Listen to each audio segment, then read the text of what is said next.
thousands of Angelenos whose movements, clothing and even relationships were tightly restricted under gang injunctions were released from those court orders this year, marking a dramatic reduction in the use of a crime-fighting tool once hailed as an innovative answer to the city's violent street gangs. The purge of names comes amid growing debate about whether the injunctions still make sense in an era of declining crime and gang activity. Officials took the actions after a joint audit of the gang injunction rolls was conducted by the Los Angeles City Attorney's Office and Los Angeles Police in 2016.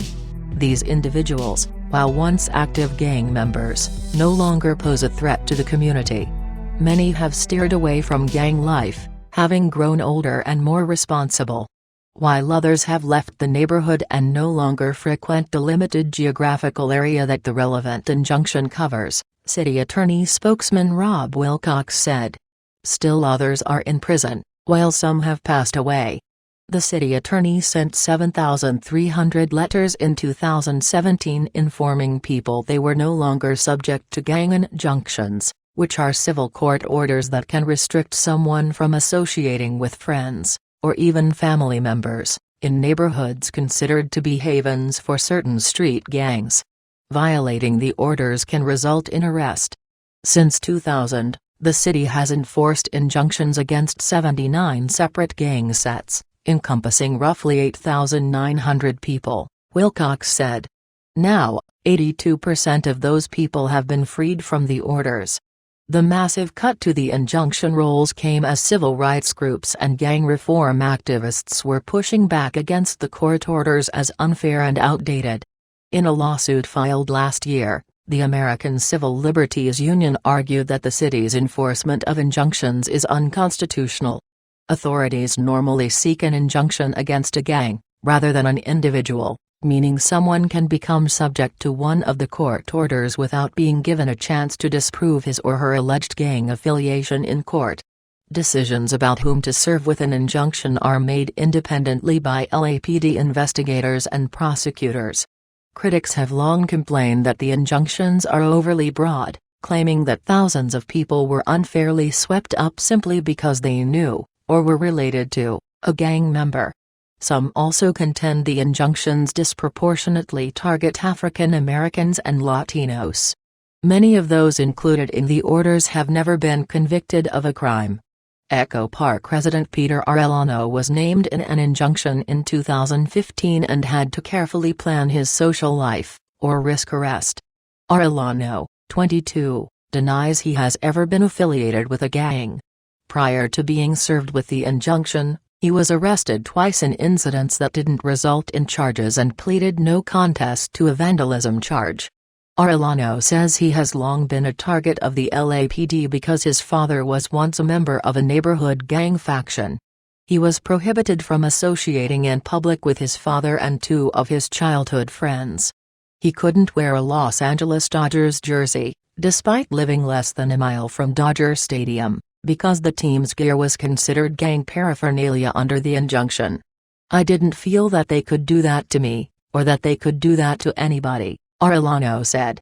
The injunctions were born of a time when Bloods, Crips and other nationally known gang factions held sway in Los Angeles and other major cities in the late 1980s and 90s. Law enforcement experts believe the injunctions are integral to neutering a gang's ability to control a neighborhood through intimidation by limiting members from congregating in public and deterring teenagers who might be targeted for recruitment. "The court orders have helped reduce crime in the city," said Steve Gordon, a director of the Los Angeles Police Protective League, the union that represents rank-and-file LAPD officers. "We just don't want them to forget how gang injunctions have been a proven law enforcement tool to help break up gang activity in our neighborhood," said Gordon, a former gang investigator in South LA. "It's something that we need. It's something that has helped us tremendously." Gordon said he also believes a more focused list of gang members could help the LAPD fight crime more efficiently. A 2016 audit of the Kill Gang database found the LAPD to be one of several agencies that had inaccurately placed non-gang members in the catalog. "We can more effectively fight gangs when the list is accurate," Gordon said. Peter Bibering, a senior staff attorney for the ACLU, said the unprecedented number of removals indicates how little thought the city and LAPD put into deciding who should be subject to an injunction. It shows how bad the process has been in deciding who to put on the injunctions and how many people were swept up who never should have been on injunctions, he said. These are 7,300 people who have been subjected to indefinite, parole-like restrictions based on the untested decisions of police officers and city attorneys. A partial map of the city's gang injunctions, showing the concentration of enforcement areas in South LA. A partial map of the city's gang injunctions, showing the concentration of enforcement areas in South LA. Los Angeles City Attorney's Office Arellano, one of the plaintiffs in the suit, was granted temporary relief from his injunction this year when a judge ruled that the city likely violated his due process rights by obtaining an injunction against him without proving in court that he was a gang member. Bibering previously said the court's decision likely meant thousands of other people in Arellano's position could successfully have their injunctions overturned. Wilcox declined to comment on the pending litigation, but said the city and the LAPD began their audit prior to the ACLU filing suit. City officials said the review came about because few people were requesting to be lifted from the injunctions. But critics said that the process is stacked against those who have been labeled gang members. Authorities rely on several criteria, including employment status, that have nothing to do with gang membership in order to determine whether a person should be removed from an injunction, the ACLU has said. Still, in court filings, the city attorney's office and the LAPD said they will modify the program to conform to some of the ACLU's criticisms.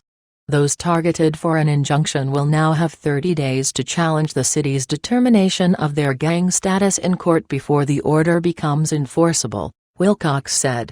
Individuals served with injunctions will also be removed from the court orders after 5 years, unless evidence surfaces that the person is actively engaged in gang or criminal activity, according to Wilcox.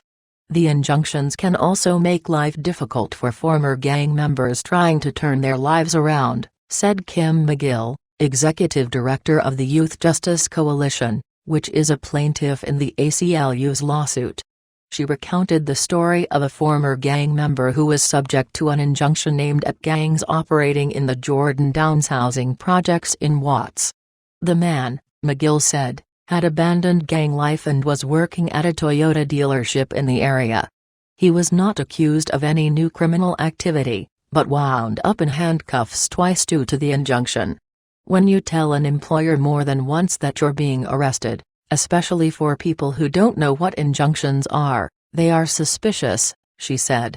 He eventually lost what was a living wage job,